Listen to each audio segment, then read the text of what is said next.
Karena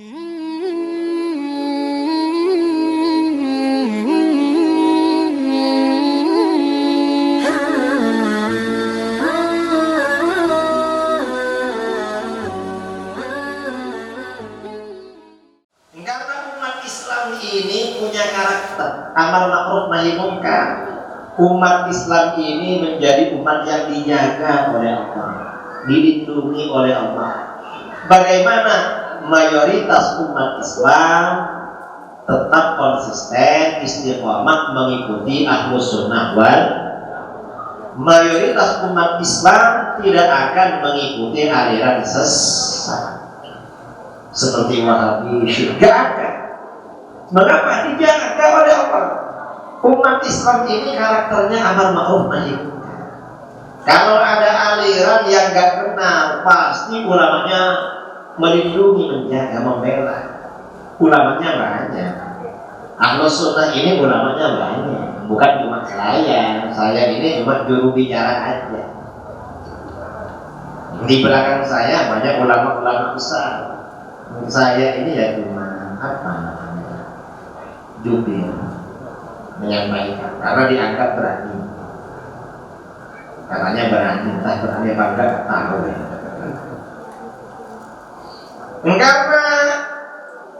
Karena itu Ahlus Sunnah ini gak bisa disalahkan. Karenanya kalau ada aliran-aliran sesat menyalah-nyalahkan ajaran Ahlus Sunnah, diajak ketemu mereka dan pasti gak mau. Kalau mau kebetulan dan pasti kalah. Itu orang-orang di mana Ahlus Sunnah. Karenanya ajaran Ahlus Sunnah ini dasarnya kuat-kuat. Karenanya kita jangan ragu-ragu tentang dalil Ahlus Sunnah. Jangan bid'ah, kuat dasarnya. Tahun 2018 saya diundang ke Sikli. Sikli ini di kecamatan Dikini. Acara ceramahnya mulai jam 10 sampai jam 1. Acaranya bukan di masjid, di kampung. Pakai sound system besar menghadap kampung sebenarnya. Saya tanya, ini kok menghadap ke sana? Itu kampung Wahabi. Loh kenapa? Kita ini undang pakaian untuk mereka. Dan mereka sekarang sudah jam 10, mereka pasti di rumah. Dan mereka gak bisa tidur karena sound sistemnya besar.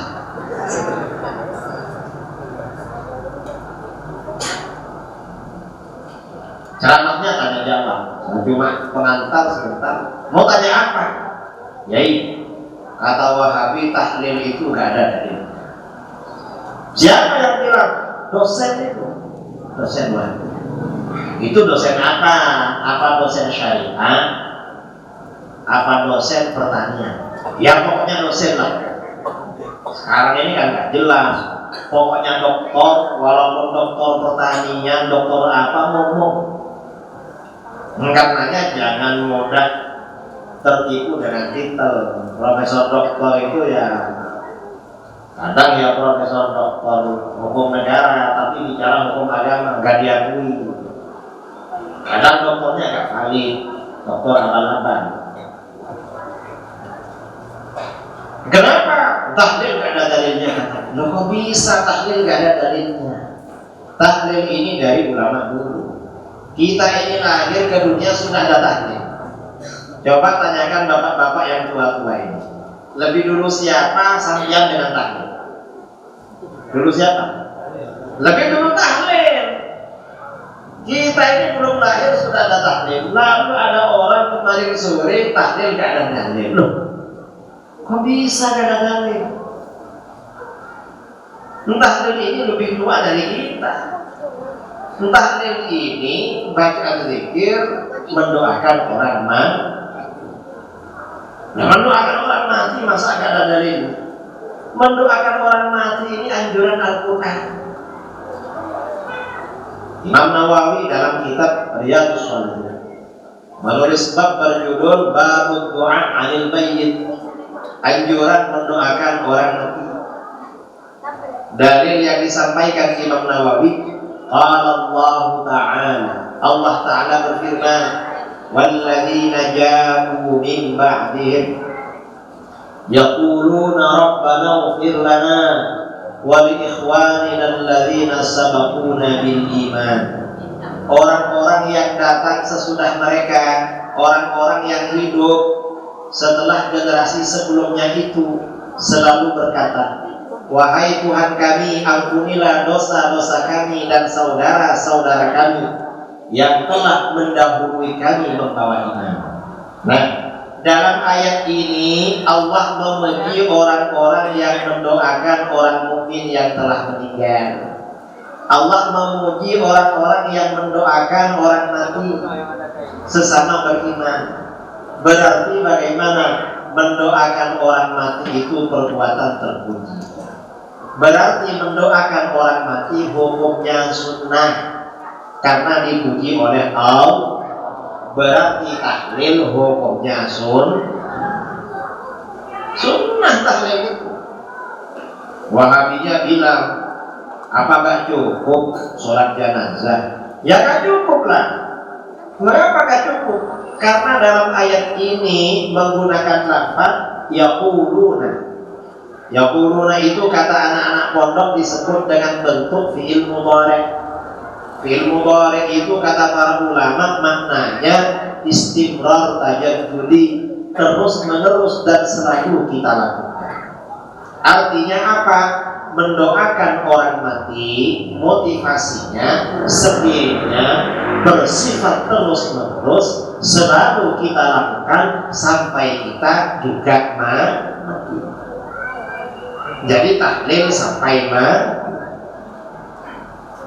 Apa kata Wahabi? Itu kan mendoakan. Terus tahlil itu kan baca zikir, bukan doa. Baca zikir itu termasuk doa.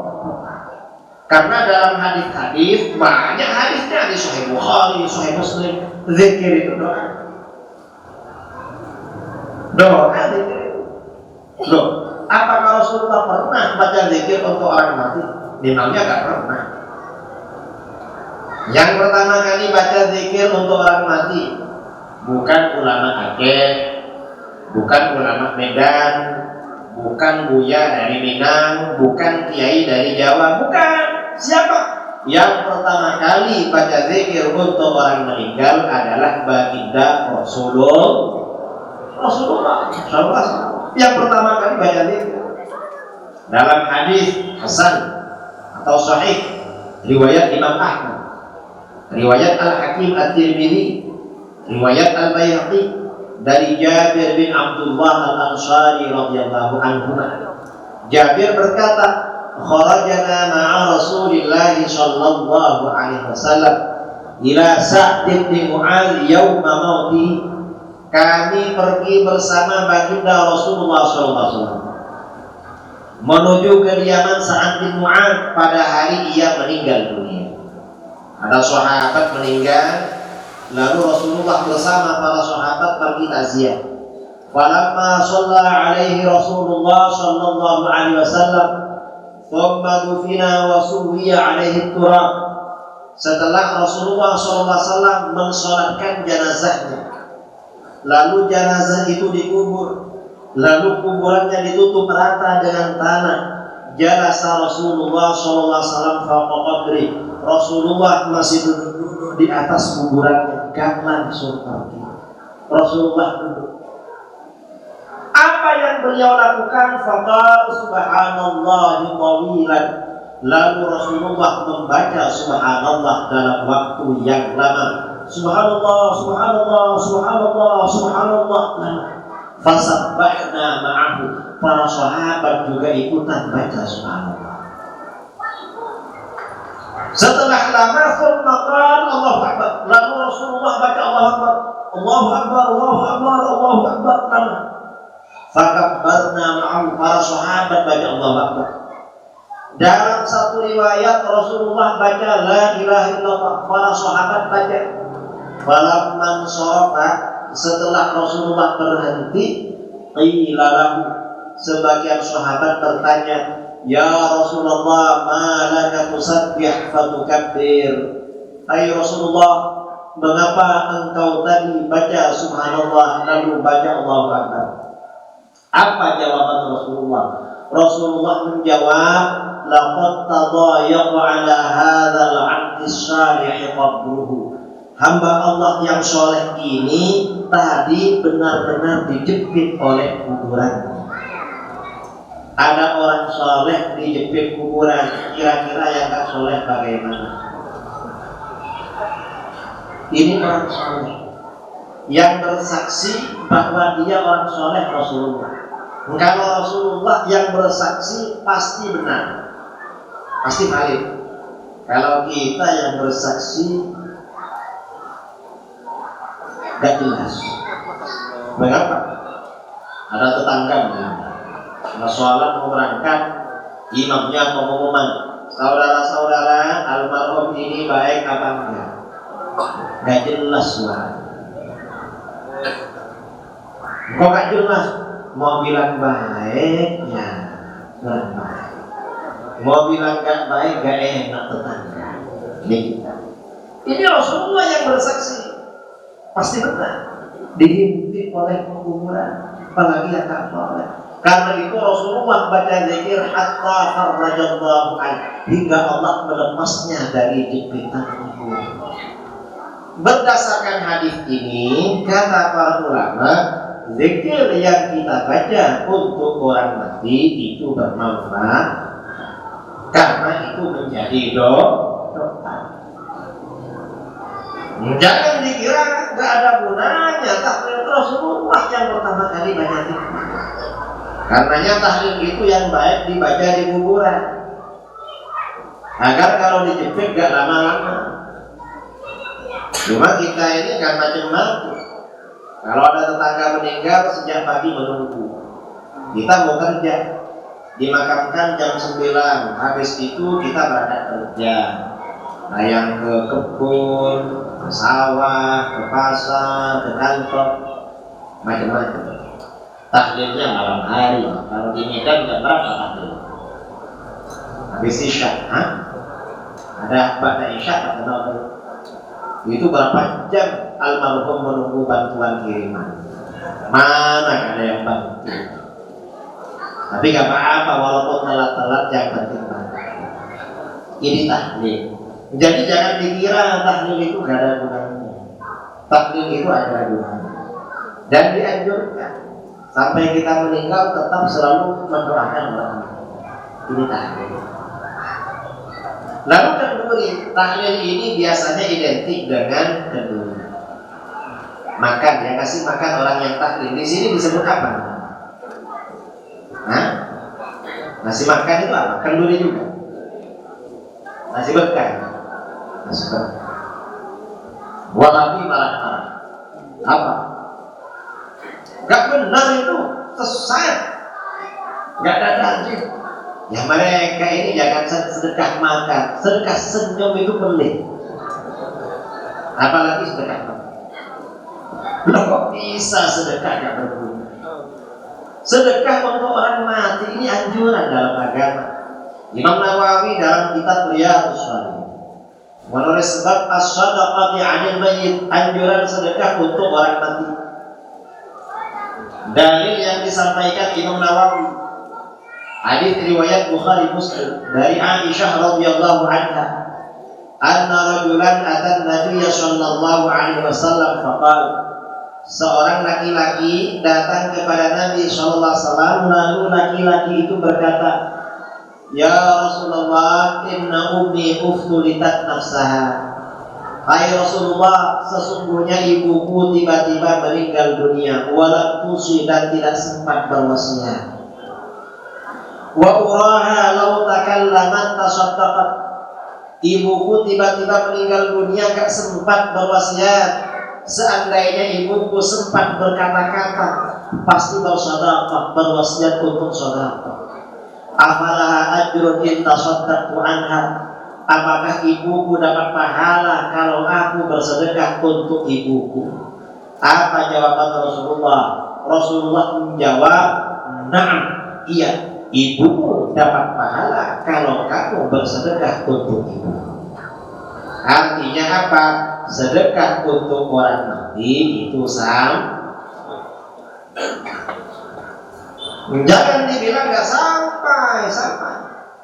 Dan kita ini kalau bersedekah dianjurkan pahalanya diniatkan untuk orang tua yang meninggal.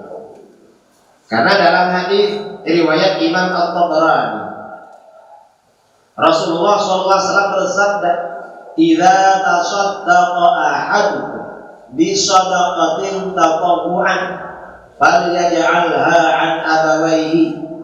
Apabila kamu mengeluarkan sedekah sunnah, bukan sedekah wajib seperti zakat fitrah dan kafar, tapi sedekah sunnah, maka niatkan sedekah itu untuk kedua orang tua kamu. Ada fakir miskin kasih sedekah, dalam hati pahalanya untuk almarhumah orang tua. Ada yatim piatu kasih bantuan, dalam hati almarhumah orang tua. Bangun masjid kasih sedekah, pahalanya untuk almarhum orang tua. Mengapa?